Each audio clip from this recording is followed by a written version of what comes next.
Olá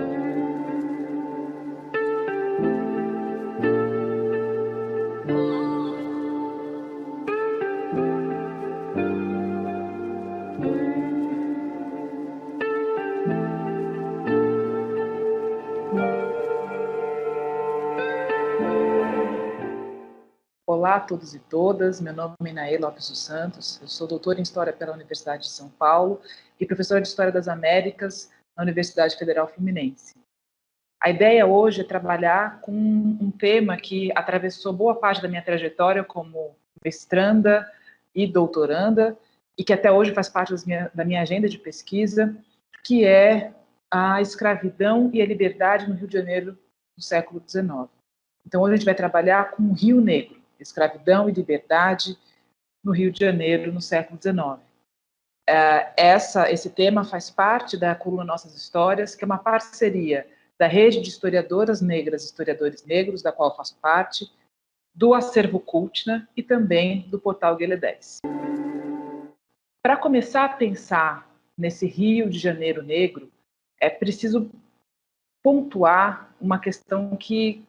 infelizmente, é crucial na história do Rio de Janeiro no século XIX, que é o fato do Rio de Janeiro ter se tornado a maior cidade escravista do mundo.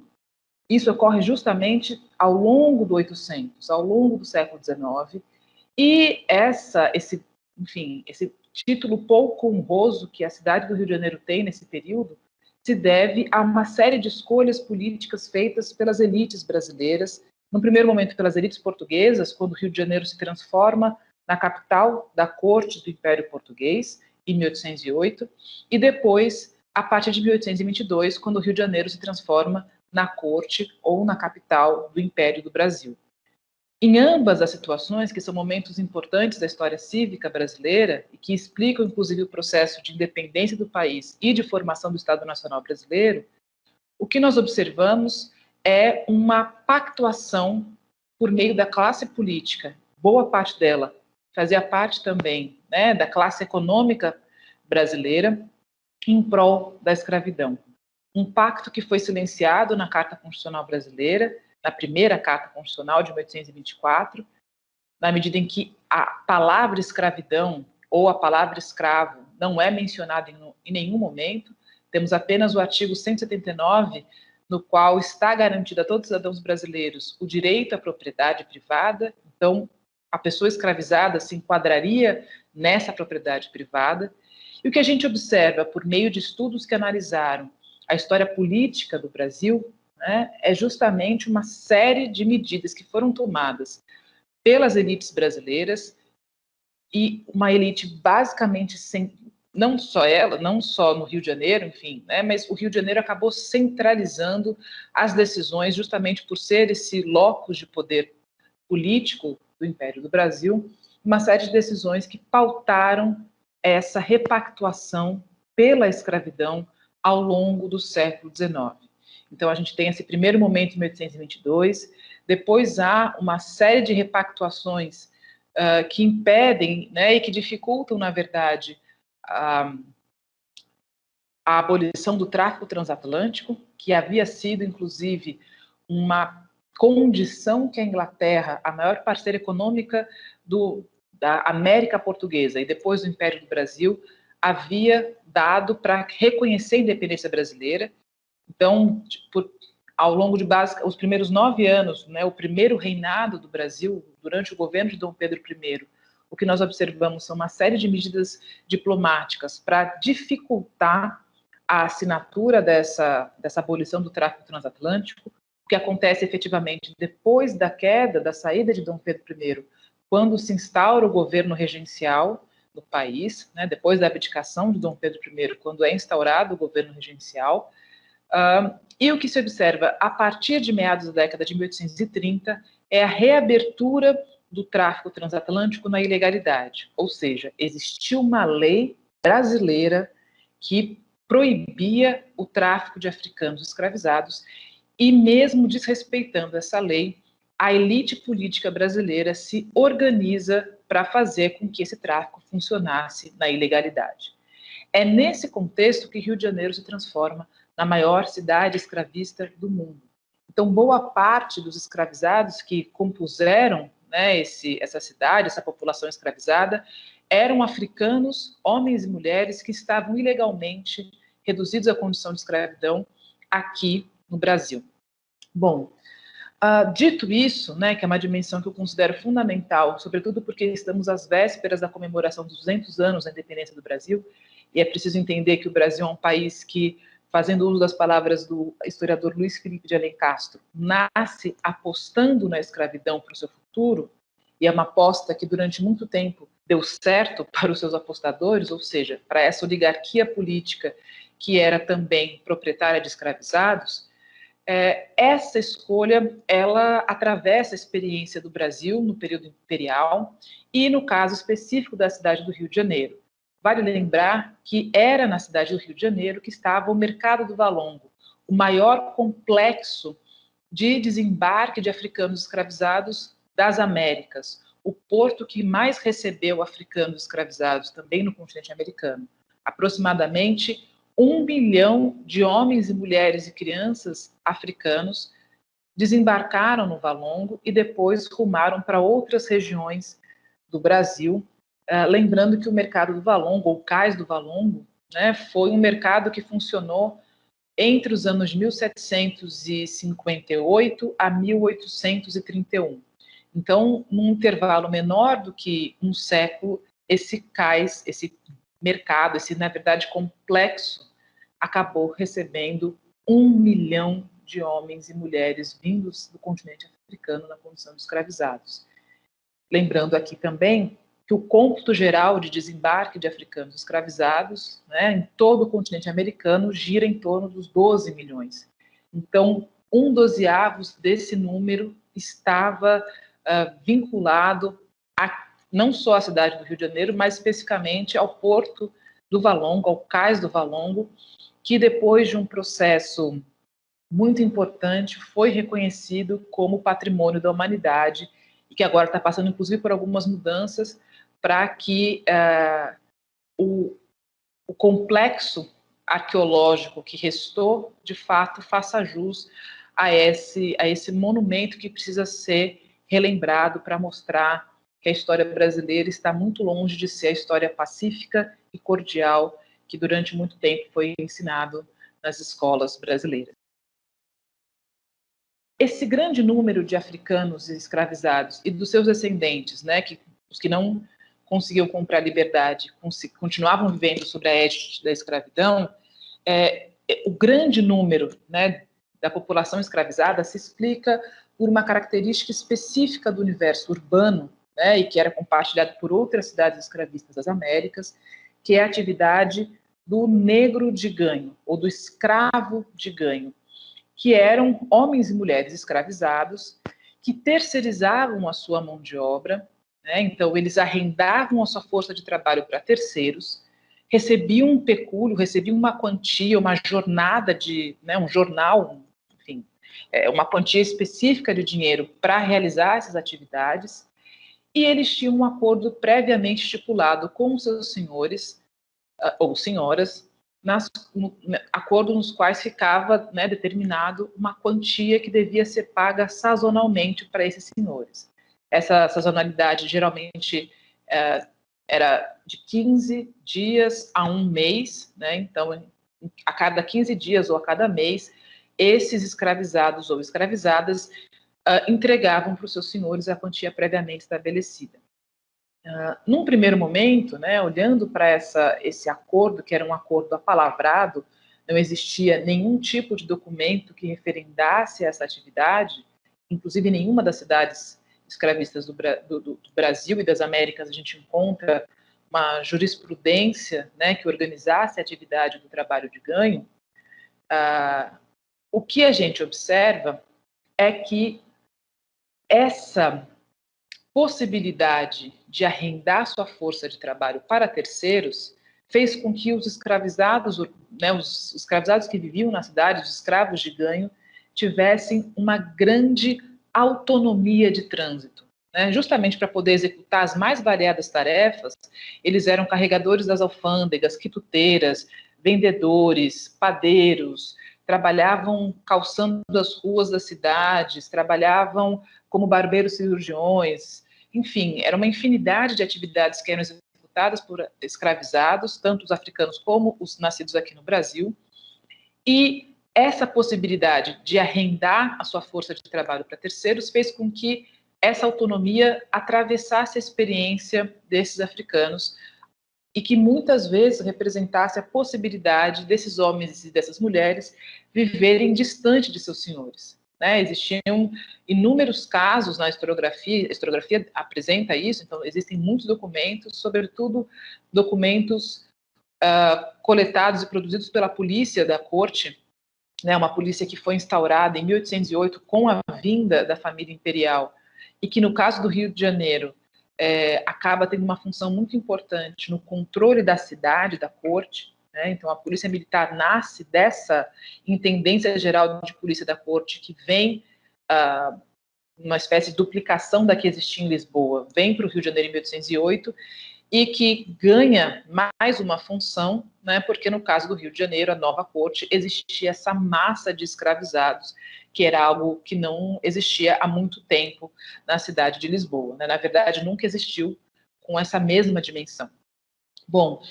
o que esses documentos apontam, então, é que, e muitas vezes, os escravizados, eles alargavam a sua possibilidade de autonomia, não só no trânsito da cidade, mas também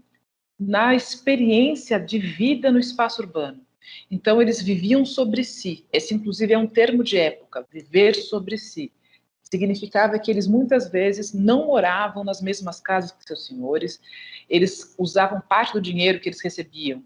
né, eles subtraíam o que eles deveriam entregar para seus senhores, e com o restante, eles muitas vezes alugavam quartos, casas, às vezes nas freguesias centrais, para ficarem mais próximos dos seus lugares de trabalho, às vezes em freguesias mais distantes, mas para poder ter um mínimo de autonomia e de gerência da sua vida privada. Então, de certa forma, havia uma transitoriedade, uma maior autonomia na vida desses escravizados, o que durante muito tempo foi mal visto pela historiografia, que entendia que essa escravidão, né, esses escravizados de ganho, eles não eram tão escravos quanto aqueles que viviam trabalhando no eito, né, trabalhando nas zonas rurais, justamente por causa dessa grande autonomia que eles tinham. Isso já foi revisto pela historiografia, existem muitos trabalhos apontando o verdadeiro peso que era ser um escravo de ganho em várias cidades brasileiras, mesmo porque existia uma grande competitividade por trabalho. Então, uma cidade como Rio de Janeiro, ou como Salvador, ou como Pernambuco, né, desculpa, uma cidade como Rio de Janeiro, como Salvador ou como Recife, que eram importantes cidades escravistas do Brasil, o que a gente observa é uma grande competitividade dos escravizados pelo mercado, né, de oferta de serviços. Isso fica especialmente evidente justamente no caso do Rio de Janeiro, nos processos criminais, nos quais muitas vezes um crime contra um escravizado era cometido por outro escravizado, justamente por causa da dinâmica dessa escravidão urbana, que, segundo a Amélia Caras, que foi uma das primeiras historiadoras a estudar a escravidão no Rio de Janeiro, ela pontua justamente isso. Existiam muros invisíveis na cidade do Rio de Janeiro para esses escravizados. Então, por mais que eles, em tese, tivessem um maior trânsito, uma maior autonomia, né, eles sabiam muito bem os limites que eles podiam ir, né, ou o que significaria atravessar, ultrapassar esses limites. Então, o que a gente tem no século XIX no Rio de Janeiro é uma cidade que, pelo menos até a década de 1860, depende do trabalho desses homens e dessas mulheres escravizadas e escravizadas para funcionar. Então, a atividade de ganho, né, é uma atividade que ela não é uma atividade em si, ela é uma espécie de categoria de escravizado. Então, né, o escravo de ganho poderia exercer uma infinidade de atividades. Além disso, a atividade que realmente mais empregava esses escravizados era a atividade doméstica, né, seguindo aí um padrão da história da escravidão no Brasil. Mas o que a gente observa muitas vezes é que numa cidade como o Rio de Janeiro, a atividade doméstica, ela dependia da condição socioeconômica do proprietário. Então, se nós estamos analisando um proprietário que tinha muitas posses, né, muitos escravizados, geralmente havia uma setorização desse trabalho, né, dentro dos escravizados domésticos. Então, existiam a mucama, a ama de leite, o copeiro, a cozinheira, e essas atividades mais específicas eram exercidas por uma pessoa só. Quando a gente vai pegar uma outra condição, que é a condição de proprietários com uma situação mais módica, mais humildes, e que eram, na verdade, a grande parte dos proprietários da cidade do Rio de Janeiro, a gente observa que esse proprietário tinha um ou no máximo 2 escravizados, e que esse escravizado, geralmente, essa escravizada, né, era muito frequente, no caso de pessoas mais humildes, eles serem detentores de mulheres, elas exerciam todas as atividades domésticas durante o período da manhã, geralmente, e no período da tarde elas iam para um segundo turno para trabalhar como escravizadas de ganho. Então eram quituteiras, vendedoras, lavavam roupa para fora, enfim, uma exploração sistemática do trabalho desses homens, dessas mulheres. Então, quando a gente pontua que o Rio de Janeiro foi a maior cidade escravista do mundo, né, pelo menos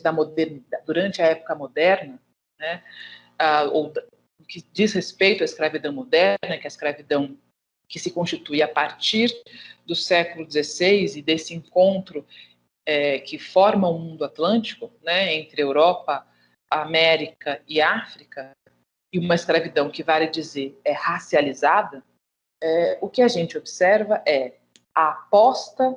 política da oligarquia brasileira pela manutenção da escravidão, e, ao mesmo tempo, no caso da cidade do Rio de Janeiro, uma cidade que dependia desses escravizados para funcionar. Então, quando a gente lembra um pouco de 1808, que é um período que acabou ficando, né, bem conhecido na história do Brasil e bem romantizado também, de uma forma um pouco equivocada, a meu ver, as inúmeras mudanças pelas quais a cidade do Rio de Janeiro passou, de 1808 a 1821, por exemplo, que é esse período chamado período joanino, quem efetivou essas mudanças, quem calçou as ruas, quem aterrou os brejos, quem construiu novas casas, foram, na sua imensa maioria, homens e mulheres escravizados. Então, a existência da cidade do Rio de Janeiro, a materialidade da cidade do Rio de Janeiro, ela historicamente está vinculada ao trabalho de pessoas escravizadas, mas no século XIX isso fica ainda mais evidente em decorrência dessa aposta que a elite brasileira, sobretudo a elite carioca e fluminense, faz pela escravidão. Esse é um lado da história, né? Um lado que muitas vezes a gente não estuda quando a gente está na escola, né? Essa característica que atravessa uma série de cidades brasileiras no século XVII, XVIII e XIX, e o Rio de Janeiro, que é reconhecido por inúmeras coisas, muitas vezes não é reconhecido como essa cidade profundamente escravista, um passado que até hoje reverbera nas dinâmicas, e muitas dinâmicas sociais, culturais e até na aplicabilidade das violências contra a população negra. Mas existia também um outro lado, né, de uma cidade escravista, que é uma categoria que foi forjada pelo Flávio Gomes, um importante historiador que também faz parte da rede de historiadores negros e historiadoras negras, que é a ideia da cidade esconderijo. Por ser uma cidade marcada pela população escravizada, mas não só, né, porque uma característica da atividade do ganho é justamente o pecúlio, né, a possibilidade do escravizado ou da escravizada ter acesso a dinheiro. Depois que era pago a quantia que estava previamente estipulada para os seus proprietários, muitos escravizados conseguiam guardar uma quantia pequena, né, porque eles também tinham que se sustentar. Isso é uma outra característica que difere a escravidão urbana da escravidão rural. Então, quem comprava a sua própria roupa, quem garantia a sua alimentação e quem muitas vezes pagava o aluguel da sua moradia era o próprio escravizado. Depois de feito isso, alguns escravizados ainda conseguiam guardar esse dinheiro e, com esse dinheiro, comprar a sua alforria. Então, as cidades foram espaços nos quais a gente consegue observar um maior índice de compra de cartas de alforrias. Isso não significa dizer que todos os escravizados, ou que a maior parte dos escravizados compravam alforria. Não, muito pelo contrário. Né? Os africanos que chegam aqui, na sua imensa maioria, chegam como escravizados e morrem como escravizados, e os que nascem também nessa condição, morrem nessa condição. Mas havia um percentual que girava em torno de 4 a 5%, né, de homens e mulheres que conseguia comprar a sua liberdade e saíam da categoria de escravizado para a categoria de liberto. Né? Isso, muitas vezes, causava uma confusão, digamos assim, para as autoridades que precisavam governar essa cidade, uma cidade que não tinha feitor, né, não tem essa figura do feitor como no campo. Então, quem era responsável pela administração da cidade do Rio de Janeiro era a polícia, principalmente, e um pouco também a Câmara de Vereadores, que tentava organizar as leis e postular, enfim, algumas regras de trânsito. Então, por exemplo, existiam leis municipais que proibiam que os escravizados transitassem na cidade depois das 7 horas da noite. Obrigava também que os escravos de ganho tivessem uma autorização expedida pela própria Câmara Municipal para poder trabalhar. Né? As tabernas, muitas vezes, eram proibidas de receber escravizados. Então, tinha uma série de medidas feitas nesse sentido para tentar controlar a cidade do Rio de Janeiro, mas o que a gente observa efetivamente é que o Rio de Janeiro se torna uma cidade negra. Né? Então, você tem uma população negra muito significativa, que era formada tanto pelos escravizados quanto pelos libertos e os filhos dos libertos, que são os homens e as mulheres livres. Como nós estamos tratando de uma sociedade que, enfim, experimentou uma escravidão racializada, o que acontecia muitas vezes era que as autoridades, elas não conseguiam, olhando para as ruas, né, que eram apinhadas desses homens, dessas mulheres trabalhando, identificar num primeiro momento se aquelas pessoas eram escravizadas, livres e libertas. Né? Isso causava, então, uma percepção sagaz, digamos assim, dessa população, que acabou fazendo uso dessa racialização, dessa negritude da população da cidade do Rio de Janeiro a seu favor. Então, o que a gente observa também em diferentes documentos, né, além desses escravizados trabalhando, e aí é muito curioso só pontuar isso, que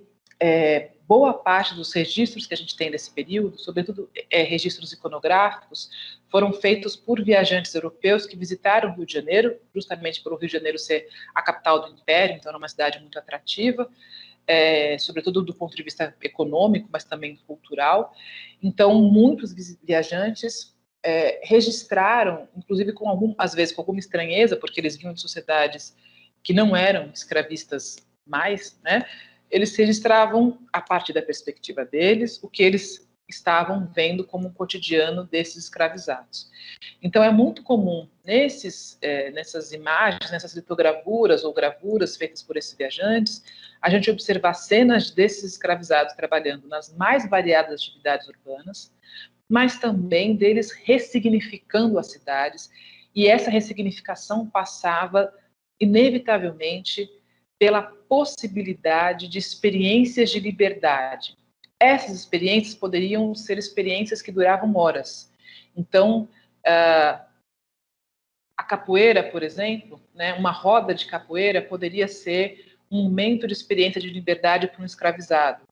Ou dormir fora da casa do seu senhor também poderia ser um momento de liberdade, né, para um outro escravizado. Viver num zungu, que era uma espécie de reduto que tinha uma vertente vinculada que foi muito frequente nas primeiras décadas do século XIX no Rio de Janeiro, e que era uma mistura, eram casas que eram uma mistura de casas que recebiam esses negros escravizados livres e libertos, lugares em que as pessoas, os casais podiam se encontrar, podiam sublocar quartos, que faziam batuque, faziam dança, que tinham encontros amorosos, enfim, né, era um complexo muito interessante que foi combatido pelas autoridades, e a gente observa isso em uma série de documentações também expedidas pela polícia e pela Câmara, até situações talvez um pouco mais radicais, né? Porque no entorno da cidade do Rio de Janeiro a gente observa a formação de uma série de quilombos. Então, muitos dos escravizados decidiam abrir mão da sua vida nessa condição e optar por fugir e criarem, né, ou fazerem parte de quilombos que já existiam. Então, a cidade do Rio de Janeiro, sobretudo as regiões que hoje fazem parte da zona sul da cidade do Rio de Janeiro e que no século XIX não faziam nem parte do perímetro urbano da cidade, né? Então, a Gávea, Jardim Botânico, que é o Leblon, a Lagoa, foram regiões nas quais se constituíram uma série de quilombos organizados por escravizados, tanto africanos quanto os nascidos no Brasil. Então, o que a gente observa, né, é essa, enfim, uma relação muito complexa. O que a cidade do Rio de Janeiro no século XIX nos apresenta é quase que um convite para a gente mergulhar efetivamente numa perspectiva mais complexa, não só das escolhas políticas que atravessaram a história da instituição escravista no Brasil, mas também, talvez mais importante, sobretudo para se pensar no que é ensinado nas escolas brasileiras hoje,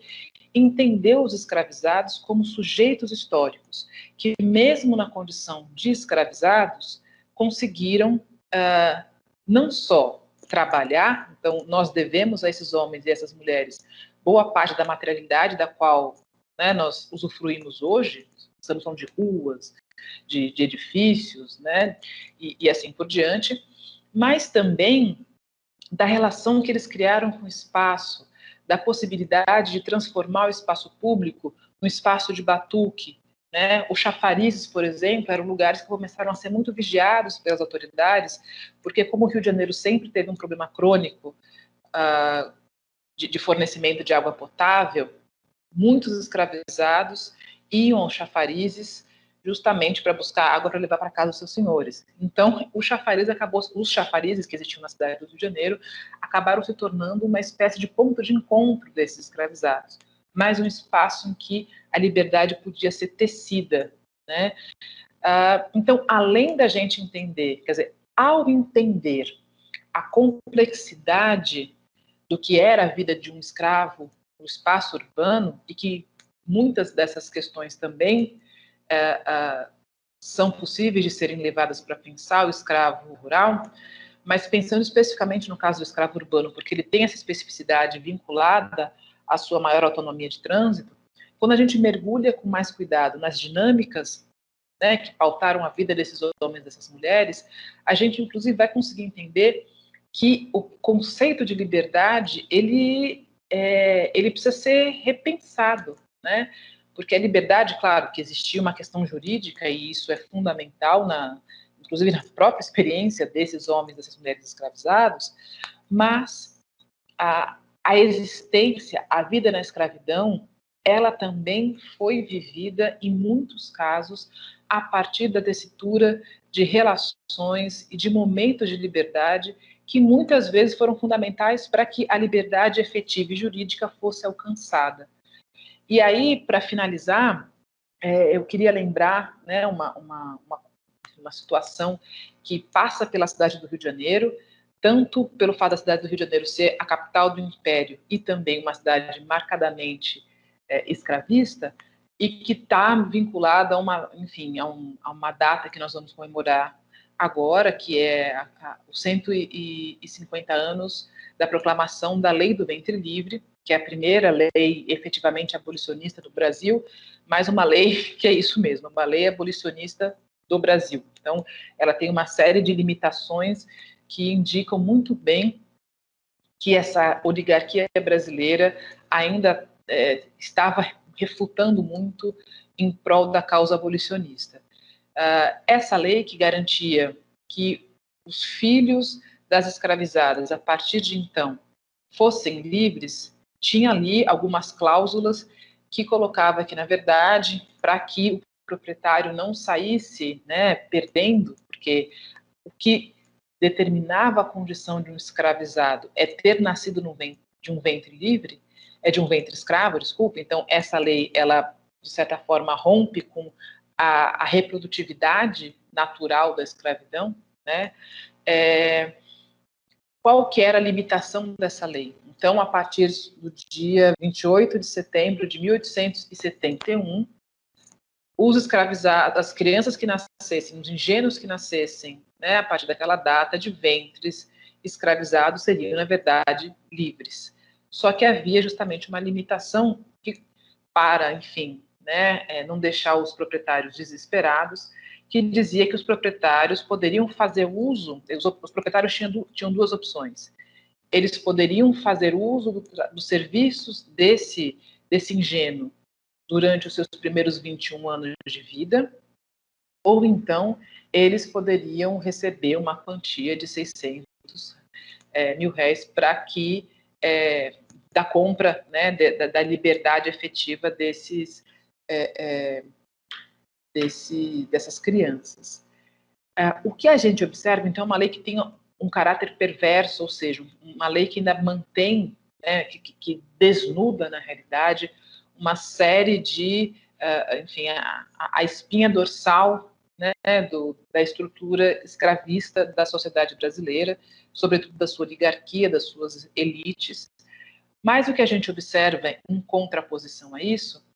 foi a tessitura de uma rede muito pujante e que atravessou o Império do Brasil,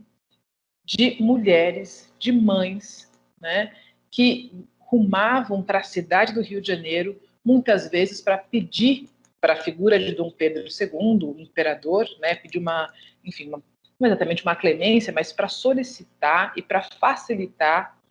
e muitas vezes para garantir a liberdade dos seus filhos. Então, ao mesmo tempo que nós temos o Rio de Janeiro como a maior cidade escravista das Américas, essa cidade foi ressignificada por esses escravizados, que conseguiram muitas vezes comprar a sua liberdade e sair da condição da escravidão, e que mesmo nessa condição ainda de escravizados, ressignificaram suas vidas, ampliando a própria ideia que nós temos de liberdade. Então, o que a gente tem no Rio de Janeiro no século XIX é um grande convite para repensar essa instituição, que é a instituição, ao meu ver, que é formadora da sociedade brasileira, que é a escravidão, e mais do que isso, repensar a inserção da população negra dentro da produção do saber histórico no Brasil. Porque quando a gente efetivamente toma essas pessoas, a população negra desse período, como sujeitos históricos, nós somos obrigados a nos despirmos de uma série de preconceitos, de estereótipos que nos foram, infelizmente, muitas vezes ensinados nas escolas, né, uma série de desinformações que não são necessariamente desinformações, são projetos de educação que estão aí muitas vezes não, eles foram criados e se perpetuam justamente como uma engrenagem que faz com que o racismo no Brasil continue sendo propagado e que, infelizmente, as escolas sejam um espaço de propagação. Então, tomar a centralidade da escravidão na sua potência, no que ela significou efetivamente, né, a partir da sua dimensão política, mas também da sua dimensão mais cotidiana, cultural e social, permite que a gente possa efetivamente fazer o que é urgente, que é repensar a história do Brasil. É isso. Muito obrigada. Então, aqui eu falei um pouco sobre um Rio Negro, escravidão e liberdade no Rio de Janeiro do século XIX, pensando nas dinâmicas que pautaram a história da escravidão e dos escravizados e como que esses escravizados conseguiram ressignificar suas vidas e ampliar as possibilidades de liberdade, muitas vezes garantindo a liberdade jurídica para si ou para os seus filhos. Essa coluna está disponível aqui no portal do Gueré 10. Também está disponível o vídeo, né, que vocês estão assistindo no acervo do Cultna. E fica aqui o convite para que vocês não só assistam, mas que possam também repensar um pouco essa história do Rio de Janeiro a partir do que foi dito aqui e de uma bibliografia muito interessante que existe e está disponível para ser repensada, lida e criticada.